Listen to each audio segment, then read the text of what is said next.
I personally got into comics, telling stories that way, probably because of my early upbringing, being exposed to animated cartoons at an early age, being drawn into that world. I was like 2 years old when I started drawing. I think I completely skipped the scribble stage. I completely went to drawing real things. And so, being a very kind of withdrawn, introverted kid, I would just use that as my form of expression. And my interaction with humans in more of a direct way was always kind of less comfortable. So comics have always been my voice, and I'm sure it's been that way for a lot of cartoonists. Mark Wheatley, I started corresponding with after I'd seen an ad for Nucleus, his fanzine. I really felt like getting my stuff published at that time. I was like 17 or 16 or 17. And I saw an ad for Nucleus, and I just sent my stuff in to him as a submission without even seeing the book. And he wrote back because he loved the stuff. I just kept in touch with him for several years while I went to college, and he started working in the business. I'd say Breathtaker is the project that I'm most proud of the ones that Mark and I did together. It ended up being our strongest collaboration. It just dramatically worked well. The design of it all, the characters, kind of created its own little creative vortex. I think Mark and I have always had a strong female following in the stuff we do. Because I guess we just aim our comics at people. We're not aiming at comic book readers per se. But I think the industry as a whole has gotten friendlier towards female viewers, younger, older. The whole manga sensation has been very popular with females. And My Faith in Frankie, which I did for Vertigo. You know, it's great. I wish we had had that kind of female audience back in the 80s. It was harder to come by back then. DC with Gregory, the thing I did, and with Breathtaker. I mean, they're starting to get into the creator-owned stuff. The more quirky projects, the more individualistic type, idiosyncratic things. My personal heroes are people that influenced me quite a bit, are people like Chris Ware or Jim Woodring, artists/writers who are, you know, trying to express who they are and put it out there on the comics page. Neil Gaiman had seen Breathtaker, and at Mark's encouraging, I had approached Neil. It's at a convention somewhere. And Neil said, "Oh, I'd really like to work with you on something because I really loved Breathtaker." He told me at that time he was pretty sure it wouldn't be Sandman. But, as we all know, it ended up being Sandman. A lot of people call me the best Sandman artist now, but at the time it was a little controversial. A lot of people who were more used to the more fine-line, illustrative type styles weren't picking up on my more expressive kind of approach. So I just had to kind of live with that and then do my own thing, and that's what I did. I'm one of those artists that doesn't really have a style, or I have a more underlying style that gets kind of adapted or manipulated as determined by the needs of the story that needs to be told or the idea that needs to be conveyed. So yeah, it does change quite a bit sometimes from project to project. I have no real control over it. I don't try to control it. I don't try to use a really heavy stylistic hand. I just let it adapt and tell the story. I think my own work is, if it has something to offer people, it's emotionally expressive. It expresses characterization. I try to really infuse it with life, with humanity, with trying to make the characters live for the reader. Bring a lot of myself into it, hopefully with a lot of humor and insight. And something to think about, something to feel, hopefully make people laugh. Over the years, I've gotten just very close to creating a singular kind of voice, something unique.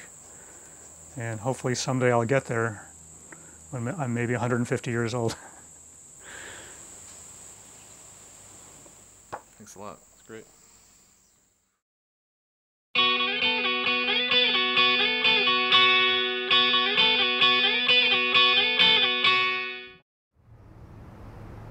I don't remember not drawing. My parents encouraged it greatly, and I had a pencil and paper in my hands from the start. I started doing characters. I actually even started doing even comic books at a young age. My formal training was I first started at a school up in British Columbia called David Thompson University Center, which actually was the inspiration in Mail Order Bride for the David Thompson Arts Center. Once I went to Cal Arts, it showed me different ideas and different ways of looking at things, and in turn led to like Mail Order Bride and Alex and Pete Duell of, again, nuanced work, grays instead of black and whites. And so Cal Arts was very inspirational for that. And also with the animation training too, and then that led to working in the animation business also. It was always a dream of mine to work for animation, and I really appreciated it. It was great artists, very creative people.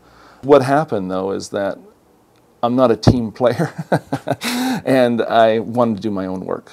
And so gradually the graphic novels took over, and I kept doing more and more, and would take, would work a little bit at Disney, then take some time off, do a graphic novel, go back to Disney, and do that. So that's how it sort of gradually I shifted into the graphic novels.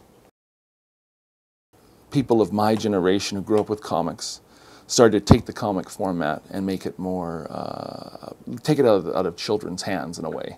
Dealing with themes like with myself, interrace relations or suicide or depression. I think through that, it opened it up to adults, opens up to other people. When Hollywood discovers something, they also push it. Now, Hollywood's always like comics. I mean, we did Batman and Superman and all that. But now, pushing towards these more adult comics, especially like we think of the success of 300, or From Hell, or Road to Perdition, or Ghost World. These are all four of those are very unique stories, all from graphic novels, and now put into the mainstream by Hollywood. Overall, when I create, I'm creating mostly for me. It sounds awful, but it's true. It's a story I want to see. It's something that inspires me. And then from there I create. If I went just for the audience, I feel that I think I just end up copying. You know what I mean? It's just like, because I don't know what the audience wants. I can't tap into it. So to me, it's just better to go with what I know and work from there. And also, it sounds strange, I have to draw it. So I'd rather draw something that I'm more interested in. My graphic novels do have biographical elements in them, but they're not biographies. What I do is, of course, I think any artist takes from themselves. But the beauty of fiction is I can change things, I can create things, I can bring characters in, I can also steal from others. With Mail Order Bride, again, I'm going to use my wife first as the example. She's not a mail order bride, but when you're married to different races, no matter what, it's always questions, always getting used to different things come about. I also met a woman who actually posed for me who was from Korea, and I don't think she was a mail order bride either, but she still come over, married, and then divorced. Some reason that connected with me, and so I started to build the story. And I think the main theme was for stereotypes. I want not only the Asian woman stereotype, but also the geek stereotype too. So I wanted to show both sides and then sort of break it. And the Asian one with the idea that they're not subservient and that kind of stuff, but also with the geek that even though, yeah, he's this geek and he has these certain things and he likes his toys, he's a successful businessman. He's made his own life. And so in a way that sort of made the book a little more deeper, a little more richer, because it was like playing with both sides. And then in a way, both sides conflicting, because each one didn't live up to the other. So that was really the main inspiration for that.